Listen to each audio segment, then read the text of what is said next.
गाड़ी कितनी दूर तक जाए, फिल्म के संदर्भ से हम बात कर रहे हैं। कृपा जी, आपने ये सुना एक बड़ी बजट की फिल्म आई है ब्रह्मास्त्र, और उसके बायकॉट को लेकर जो चर्चाएं चल रही हैं, आप क्या सोचते हैं, बायकॉट होना चाहिए? बिल्कुल होना चाहिए। क्यों? क्योंकि जो अगर मैं जब से मैं फिल्मों को समझने लगा, उस समय से मैं देखता हूँ कि कहीं ना कहीं हिंदुओं को या फिर हिंदुओं में विशेष समुदाय को दबाया जा रहा है। तो मुझे लगता था ऐसा क्यों होता है। और कुछ फिल्में तो डायरेक्ट, जैसे पीके है या फिर ओ माय गॉड, ये तो एक डायरेक्ट हिट कर रहा है। तो मतलब वो कब तक हम इन सब चीज़ों को बर्दाश्त करें। तो इन सब चीज़ों को रोकने के लिए एक यही माध्यम है। आज सोशल मीडिया बहुत ही पावरफुल है, तो हम क्यों ना सोशल मीडिया का पूरा उपयोग करें। और जिस तरह से बायकॉट एक के ऊपर एक किया जा रहा है, टारगेटेड मीन्स जो देश के अगेंस्ट में कर रहे हैं, जो सनातन धर्म के अगेंस्ट में कर रहे हैं, तो उन्हीं को टारगेट करके बायकॉट किया जा रहा है। तो मेरे हिसाब से बायकॉट करना ही चाहिए। अच्छा, अब ये जो बात आपने कही है उसको मैं समझने की कोशिश कर रहा हूँ। आपने कहा सनातन धर्म को टारगेट करके, तो अब ब्रह्मास्त्र पिक्चर की क्या स्टोरी है मुझे पता नहीं, लेकिन वो ऐसा होता है कि फिल्म हमारे शास्त्रों का आधार लेकर ही बनती हो, ऐसा तो कभी रहा नहीं। और एक जिसे आप क्रिएटिव लिबर्टी वर्ड यूज कर लेते हैं, या वो कोई कल्पना लेके कुछ बनाता है और मनोरंजन प्रदान होती है फिल्में, तो इस बात को लेते हुए ब्रह्मास्त्र में आपको लगता है कोई ऐसी बात है जो सनातन धर्म या हिंदू धर्म वालों की दृष्टि से आपत्तिजनक है? देखिए, पहली बात तो हम ये कहेंगे कि कोई भी फिल्में जो होती है वो समाज का आईना होती है, और हम अपने ही चीज़ों को उसको नाटकीय ढंग से प्रस्तुत करते हैं, बड़े स्क्रीन पर प्रस्तुत करते हैं। प्रस्तुत करने का मतलब ये नहीं होता है कि एक विशेष समुदाय के पक्ष को हमेशा सही और दूसरे समुदाय को हमेशा नीचा दिखाएं। ये नाइंसाफ़ी है। ठीक है, मुझे कैरेक्टर चाहिए, कैरेक्टर में विलेन भी चाहिए, लेकिन मुझे इस तरह से विलेन को नहीं दिखाना चाहिए। विलेन को हम बना सकते हैं, मैं भी थिएटर से रहा हूँ, लेकिन इसका मतलब ये कि पर्टिकुलर समाज को मैं नीचा दिखाऊं या हर्ट करूं।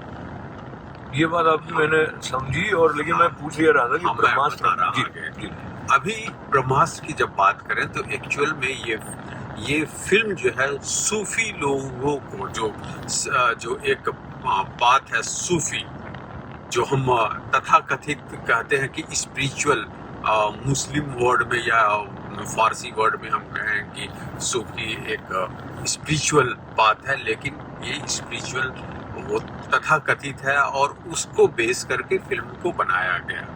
लेकिन जब यहाँ पर देखा गया कि भारत का माहौल कुछ और है, तो उसमें काफ़ी चेंजेज हुआ। और अभी भी जिस तरह के गाने और जिस तरह है, वो बहुत सारी चीज़ें अगर आप फिल्म को देखेंगे या रिव्यू देखेंगे या कुछ पार्ट देखेंगे, तो आपको पता चलेगा कि कहीं ना कहीं उसी चीज़ को आगे बढ़ाने की कोशिश की गई है। लेकिन नाम को कुछ जैसे पैचवर्क होता है ना, पैचवर्क के रूप में उसको जोड़ दिया गया, ब्रह्मास्त्र कर दिया गया। जैसे वो हमारे यहाँ जैसे ब्रह्मास्त्र, अस्त्र और शास्त्र में जो अंतर है वो उन लोगों को ये भी पता नहीं है। तो उसका भी डिफिनेशन मैं कई बार देखा, शास्त्रों में देखा, और कई स्कॉलर जो हैं सोशल मीडिया में वो डिस्क्राइब किए कि शस्त्र क्या होता है और अस्त्र क्या होता है।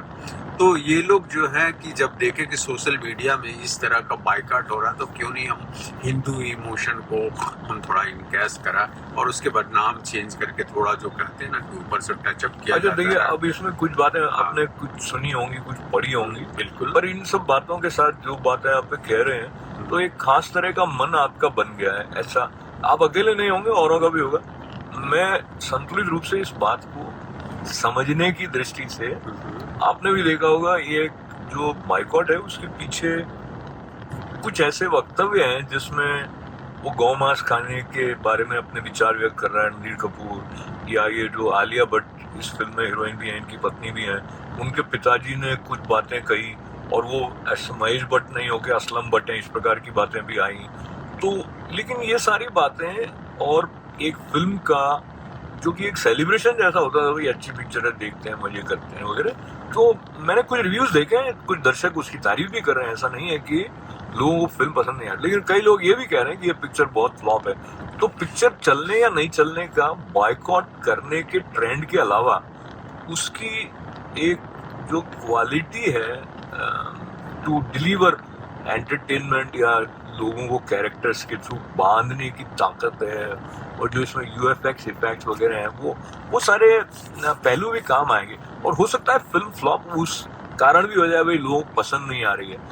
अब ये सवाल मैं इतना खोल के आपसे ही कह रहा हूँ, तो आपको लगता है कि जो बॉयकॉट का ट्रेंड सोशल मीडिया पर चल पड़ता है, जो कि पहले भी 2-3 फिल्मों के साथ हुआ है, मगर वो कहते भाई शमशेरा फिल्म ही खराब थी इसलिए फ्लॉप हो गई। और कई लोगों को लाल सिंह चड्ढा पिक्चर ही ऐसा लगा कि भाई उन्होंने जिस तरह से उसका रूपांतरण किया और भारतीय परिप्रेक्ष्य में वो पाकिस्तानी के साथ में उसको व्यवसाय में सफल होते दिखाया वगैरह, तो लोगों को पचा नहीं, क्योंकि वो उन्होंने जो फॉरेस्ट गंप की कॉपी करी थी उसको इंडियनाइज करने के चक्कर में जिस तरह का तोड़ मरोड़ कर दिया, वो लोगों को उनके गले उतरा नहीं। सवाल ये था कि फिल्म चले या न चले, उस पर बॉयकॉट ट्रेंड का कितने प्रतिशत असर होता होगा आपके हिसाब से? देखिए, बात तो आपने मुद्दे की कि फिल्म का कंटेंट अच्छा होना चाहिए, अगर फिल्म अच्छी है तभी चलेगी। और कुछ लोगों ने कहा, जैसे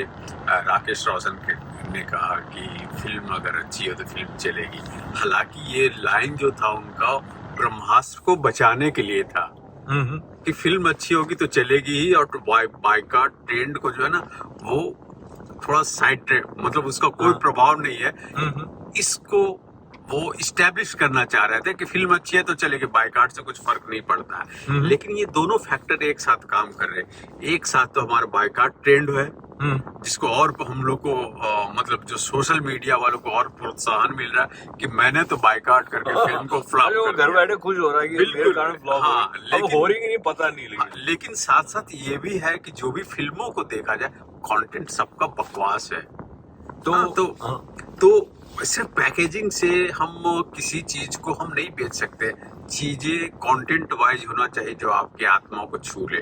बिल्कुल। और बहुत सारी ऐसे फिल्में हैं जो ऐसे समय पर आई है जिसका मतलब, जैसे हम संतोषी माँ को लेकर के करेंगे, लंबी लाइन लगती थी, है ना। उसमें तो मतलब जो का आर्टिस्ट थे एकदम कम बजट की फिल्म और मुस्लिम थे उस समय, हिंदू मुस्लिम बजट वगैरह कुछ नहीं, भगवान और गाने और इतना इमोशन और इतना कैप्चर, मतलब होल्डिंग था ये वो मूवी की लोग देखे। तो एक बात ये तो है कि कंटेंट अच्छा होना ही चाहिए, और साथ में कहते हैं ना कि थोड़ा सा उसमें बायकॉट जो है ना सब्जी में थोड़ा और सा तड़का डाल दिया गया है। जो पहले क्या होता था, एक जमाने में वो फिल्म रिलीज होने के समय लोग कंट्रोवर्सी क्रिएट करते थे ताकि उससे प्रचार हो जाए फोकट का और चल जाए पिक्चर। अभी प्रचार तो हो रहा है लेकिन वो उल्टा असर करने लगा। तो अभी एक और बात आई है कि जिस तरह से मूल्यांकन हो रहा है ये फिल्म अभिनेताओं के वक्तव्यों का या किस बात पर उन्होंने क्या कहा, ऐसा मुझे लगता है पहले कभी होता नहीं था। चाहे इसमें कुछ बातों को लेके अमिताभ बच्चन की भी बड़ी आलोचना हुई, तो निश्चित रूप से रणधीर कपूर, इनके पिताजी के वक्तव्य भी आ गए, और शाहरुख खान, आमिर खान इत्यादि के निश्चित रूप से बहुत सारी बातें रही हैं। पर अब मैं दूसरी बात की तरफ जा रहा हूँ थोड़ा सा, और उस बात का संबंध है कि इस सारे माहौल में भी कुछ फिल्में हैं जो दक्षिण भारत में बनी और आकर वो बहुत कमाल कर गई। या ऑफ कोर्स ये द कश्मीर फाइल्स मुझे लगता है कि एक्सेप्शन रही है रिसेंट टाइम्स में, जिसने अनएक्सपेक्टेडली इतना ज्यादा टच किया लोगों को। तो इससे आपको क्या लगता है कि जो एक सामान्य रूप से जो चिंतन का ढंग है भारत में या विदेशों में भी, या उसमें कोई मौलिक कोई मेजर चेंज आपको लगता है क्या आ रहा है? क्योंकि ऐसा तो पहले मुझे लगता है कोई द कश्मीर फाइल जैसी फिल्म के बारे में सोच भी नहीं सकता था, जबकि अब लोग उसके साथ जुड़े भी। तो ये मुझे थोड़ा और ये आपके साथ याद करने दीजिए कि वो प्रसंग बड़ा पीड़ादायक है, और जिस तरह से हिंदुओं को, कश्मीरी पंडितों को अपने स्थान से निष्कासित होना पड़ा, और जो नारे वहां पे लगे थे, वो सारी बातें ऐसे कई लोगों को पता भी नहीं थी, क्योंकि वो अखबारों में भी इतना खुलकर चर्चाएं नहीं हुई थी। तो ये विवेक अग्निहोत्री जी ने बड़ा साहस का काम किया, पर उनके साहस का काम करने का समय आ गया, क्योंकि संभव है 10 साल पहले वो ऐसी फिल्म के बारे में नहीं सोच सकते थे, और लोग इतना खुलकर उसके समर्थन में नहीं आते, वो इतने लोगों को रुलाती नहीं शायद वो फिल्म जैसा अभी हुआ। पर एक और फिल्म आई जिसमें कृष्ण भगवान के बारे में बात करते हुए जो अनुपम खेर का डायलॉग है, उसको लेकर वो फिल्म बहुत चर्चा में भी है, और वो भी हिट हो गई, 15 करोड़ पे बनी हुई पिक्चर जो है। तो बात यह है कि फिल्म अभी भी चलने वाली चल रही है, लेकिन एक बेसिक जो दर्शक का मन है वो अभी एक, मुझे लगता है, स्टेट ऑफ फ्लक्स में है कि यार ऐसी पिक्चर देखेगा, ऐसी नहीं देखेगा, और साथ ही अपने जो चिंतन है, अपने मूल्य हैं, उनके ऊपर वो पट्टी बांध के पिक्चर देखकर हंसने की स्थिति से बाहर आ रहा है। यानी एक अलग तरह का जागरण है, ये ठीक गलत अच्छा बुरा उस पर नहीं करके, इस बारे में तो मुझे लगता है सभी सहमत होंगे कि एक प्रकार का परिवर्तन का ये काल है ऐसे है। बिल्कुल। तो माइक मेरे हाथ में हाँ, आपके जी।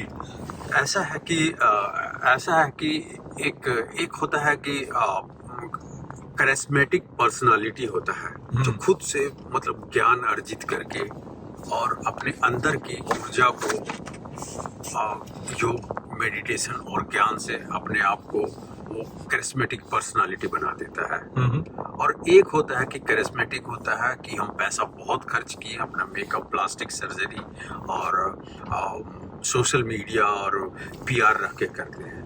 तो आज जो है जो वो मैं जो दूसरा बता रहा हूँ कि करिस्मेटिक जो एक आभा जो फिल्म स्टार लोगों ने या बॉलीवुड ने जो क्रिएट किया था, उसको 2-3 लोगों ने एक्सपोज कर दिया।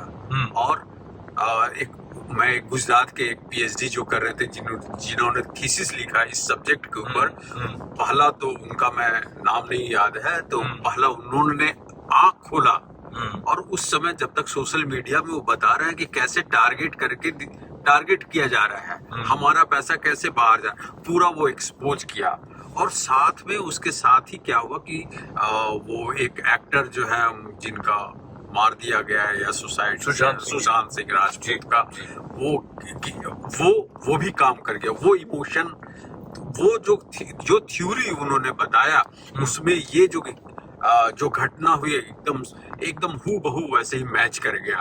तो लोगों का जो सोशल मीडिया में पढ़ना और वास्तविक घटना उसमें यकीन हो गया। इसके साथ साथ ही सत्ता परिवर्तन हुआ। चौथा क्या हुआ कि हमारा सोशल मीडिया बहुत मजबूत हो गया। हमारा ज्ञान, ठीक है, उसके सोशल मीडिया के कुछ डिमेरिट्स हैं, लेकिन उसके साथ साथ मेरिट्स भी हैं। जगाने का बहुत बड़ा काम किया है। तो हम चीजों को समझने लगे हैं, अच्छी और बुरी चीजों को समझने लगे हैं। जब इस तरह का चीजों को समझने लगे हैं, तो जो झूठा करिश्मा था वो खत्म हो गया है। तो अब इसमें मुझे प्योर चाहिए, और जो प्योर चाहिए वो हम भारतीय हैं। हम भारतीय चीजों को हम परोसेंगे तभी सक्सेस होगा। यहाँ पे मैं एक चीज लास्ट लाइन, चीजों को हम परोसेंगे तभी होगा जो साउथ वाले कर रहे हैं। दूसरा क्या कर रहे हैं, साउथ वाले कर रहे हैं तो मुझे पसंद आ रही है। और दूसरा क्या होता है कि हम अपने जो हमारी इच्छाएं पूरी नहीं हुई हैं वो हम पर्दे पर देखना चाहते हैं। तो इसमें क्या हुआ, या फिर हमारी घटनाएं हम अपने आप को महसूस करते वो देखना चाहते हैं। मतलब लार्जर देन लाइफ में जो सोचता हूँ वो मैं अगर पर्दे में देखता हूँ तो मुझे बहुत अच्छा लगता है, मैं बार बार देखना चाहता हूँ। तो वो जो करिश्मा है वो खत्म हो गया है। तो आप जी बिल्कुल। हाँ, तो एक तो मैं कला की दृष्टि से बात करूँ तो ये जो मीडिया में पर्सनल लाइफ का एक्सपोजर होना है वो कहीं ना कहीं कलाकारों की मदद भी करता है, तो उनका जो आगे बढ़ने का रास्ता है उसमें बाधा भी बन जाता है। क्योंकि हर एक आदमी बहुत सुलझी हुई चिंतन वाला हो, हमेशा सही सही बातें कहता हो, ऐसा नहीं होता है। तो कई लोग गुस्से में कुछ कह गए पत्रकारों को, वो सोशल मीडिया में बार बार चलता रहता है, तो फिर फिल्म पर भी उसका असर आ जाता है। बिल्कुल। तो इसलिए संयम रखना उनके लिए हमेशा ही आवश्यक है। तो एक तो उनका व्यक्तिगत जीवन जो है वो इतना ज्यादा प्रकाशित हो गया, जो हम उस तिलिस्म के साथ जुड़ सकें, वो फिल्म देखते हुए उसको चरित्र को देखकर हम कथा के साथ बह रहे हो, उसमें ये बाधा हो जाती है कई बार। और जो आपने कहा सुशांत सिंह राजपूत वाले केस के बारे में, उसके बाद पूरी फिल्म इंडस्ट्री के बारे में एक थोड़ा प्रश्न चिन्ह लग गया, उनकी निष्ठा, उनकी ईमानदारी के बारे में, और कि हमने इनको इतना चढ़ाया, और ये प्रश्न आने लग गए। वो बात आपने सही की। तो मैं बोलूं क्या? आप बोले। अभी देखिए कि हम सोशल मीडिया जब हम यूज करते हैं तो उसमें हम ये नहीं देखते कि कौन सा वर्ग, कौन सा कैटेगरी इसको फॉलो कर रहा है और कौन सा एक्सेप्ट कर रहा है या फिर उसको बायकॉट कर रहा है। इसमें पूरा मास है, पूरे देश में, मतलब जितने भी लोग सोशल मीडिया से जुड़े हैं, एक्टिव हैं, वो लोग आ जाते हैं। अभी जब मैं फिल्म इंडस्ट्री से, बॉलीवुड से जुड़ा हुआ हूँ, तो मैं एक चीज तो देख रहा हूँ कि बहुत सारी चीजें हैं कि सोशल मीडिया में लोगों को जानते हुए उन सब चीजों को उछाला नहीं जा रहा है। मैं बता रहा हूँ, उन सब चीजों को उछाला नहीं जा रहा है, उनके पर्सनल मैटर चीजों को, या फिर बहुत सारी चीजों हैं जो कि मैं यहाँ पर नहीं बोल सकता है। लेकिन अगर आप देश के खिलाफ अगर बोलेंगे तो ये तो कोई बर्दाश्त नहीं करेगा। देश के खिलाफ अगर कोई काम करोगे तो नहीं करेंगे। किसी पर्टिकुलर कम्युनिटी के अगेंस्ट में आप काम करोगे, लगातार काम करते रहोगे, तो बर्दाश्त नहीं करेगा। अच्छे कलाकारों को आप प्रमोट नहीं करोगे, उनकी फिल्में डब्बे में बंद कर दोगे, तो उनका जो कहीं ना कहीं उनका रिएक्शन मुझे तो पता चलेगा, और कहीं ना कहीं मुझे तो लगेगा कि ये आदमी अच्छा है, ये गलत है, इसको क्यों नहीं प्रमोट कर रहा। तो यहाँ पर अच्छा और बुरा का जो सेंस हो जाता है ना, वो लोग समझने लगे, और उनको एक जैसे वोट का एक अधिकार होता, मैं ना गई को मुझे वोट देने का अधिकार है, वैसे आज सोशल मीडिया कम से कम एक बायकॉट तो करे, कुछ तो होगा, और वो अधिकार है और उसका यूज कर रहे हैं, जेन्युइनली यूज कर रहे हैं, मैं बोलूंगा। तो मैं आपकी बात से थोड़ा सा और इसी श्रृंखला में मुझे ऐसे याद आ रहा है कि भारत का जो प्रेम है उसको लेकर जिस तरह के संबंध भारत और पाकिस्तान के हैं, तो कोई कलाकार अगर पाकिस्तान के समर्थन में अधिक अपनी बातें कहते हैं तो वो भी अब लोगों को अखरने लगी। वो कहेंगे नहीं, इनका बायकॉट करो। और वो एक बीच में बहस चलती थी कि कलाकार होता है, उसकी कोई सीमाएं नहीं होती वगैरह। लेकिन जो पाकिस्तान के कलाकार जो भारतीय फिल्म इंडस्ट्री में काम करते हैं, उनके कुछ वक्तव्य ऐसे आए, बल्कि क्रिकेट प्लेयर्स के वक्तव्य भी ऐसे आए जो इस बात को झुठलाते हैं। तो वो भी अब जनता लेकर फिल्म निर्माताओं या अभिनेताओं की तरफ जाती है। एक और बात करके हम अभी समापन की तरफ बढ़ेंगे। तो देशभक्ति की भावना या धर्म के प्रति निष्ठा की भावना वो इतना अधिक फिल्मों के चलने न चलने के साथ जुड़ जाएगी, ऐसा पहले हम सोचते नहीं थे। लेकिन जो अब जैसे आप बता रहे सोशल मीडिया में कोई इंस्टाग्राम पे और उनका यूट्यूब चैनल भी है शायद, जेम्स ऑफ बॉलीवुड, तो वो क्या बॉलीवुड के अंदर जिस तरह से हिंदू संस्कृति को या जो तुलनात्मक रूप से बताया गया, जिसमें मुझे एक याद आ रहा है सीन कि शोले पिक्चर में वो एकमात्र जो होते हैं हंगल वाला जो कैरेक्टर है, तो उसको जिस तरह से पोर्ट्रे किया, तो वो एक अनकॉन्शियसली वो उसको एक हायर पेडेस्टल पर ले जा रहा है कि भाई ये तो इतना अच्छा है और वगैरह वगैरह। तो वो सारी चीजें भी अब लोग इन सोशल मीडिया में जो एक्टिविस्ट हैं उनके कारण वो देखने लग गए कि हाँ भाई ये अमुक फिल्म थी तो इसमें उसने मुगलों की तारीफ अननेसेसरीली कर दी थी। अमिताभ बच्चन ने और राखी ने वो क्या पिक्चर थी, विनोद मेहरा थे उसमें। तो इस तरह की कई फिल्मों के छोटे छोटे सीन अब उस विश्लेषण को लेकर आने लग गए। तो ये ट्रेंड जो है ये कहाँ तक जाएगा, क्या होगा पता नहीं। लेकिन फिलहाल ब्रह्मास्त्र का जो हश्र होने वाला है या जो हो गया है, उसमें अगेन दोनों तरह की रिपोर्ट्स आ रही है। कई जगह से कह रहे हो एडवांस बुकिंग बहुत हो गई, कई जगह ऑफ कोर्स नहीं भी है, तो वो देखेंगे। लेकिन अब मुझे आप असहमत होने की अनुमति है थोड़ी सी। ये कहीं ना कहीं ये वाला जो क्रम है उसके अंदर भी एक टूटन है, पर ये टूटन में से कुछ अच्छा निकलेगा ऐसी आशा की जा सकती है। टूटन मतलब जो एक दूसरा उनका कई लोगों का ये आर्ग्यूमेंट रहता है कि भाई फिल्म में सिर्फ ये 4 लोग तो नहीं है, ये पूरी इंडस्ट्री है, और अगर 600 करोड़ कह रहे हैं, हम समझो जितना भी लगा हो, तो कुल मिला के एक आर्थिक विकास की धारा के साथ में भी ये फिल्म इंडस्ट्री जुड़ी हुई है, तो कुछ ना कुछ अच्छा निकलेगा। पर आपके उपसंहार के रूप में कंक्लूडिंग रिमार्क क्या है आपके? देखिए, ये जो बोला जाए कि 200-300 आदमी, ठीक है, 200-300 आदमी लगे रहते हैं, लेकिन कई होते हैं जो डेली वेजेस वाले होते हैं, उनको पैसा मिल जाता है, और ऐसा नहीं है कि उनका पैसा रोका गया है। फिल्म के और भी राइट्स होते हैं जो फिल्म शुरू होने से पहले ही बिक जाते हैं, और जितना उनका बजट जो होता है वो लगभग निकल जाते हैं, जैसे म्यूजिक राइट और टेरिटरी राइट, ऐसे बहुत सारे चीजें होते हैं। तो ये कहना गलत है, ये सब इमोशनली ब्लैकमेल करने का तरीका है कि उनसे आप अच्छे कंटेंट बनाओ ना, किसी को टारगेट मत कराओ ना, उसी में थोड़ा सा चेंजेस करो ना, क्या आपको है, लेकिन तो आप टारगेटेड क्यों, ये एक लाना है, तो आप टारगेट क्यों कर रहे हैं। और दूसरा है कि अभी एक विस्थापित समीक्षक बॉलीवुड का, जिसको अभी नंबर 1 माना जाता है, कोमल नहाटा, जिसको नंबर 1 माना जाता, आज मैं सुबह उसका रिपोर्ट देखा तो वो बोला कि अंदर से तो कुछ भी नहीं, ऊपर से पैकेजिंग कर दिया है।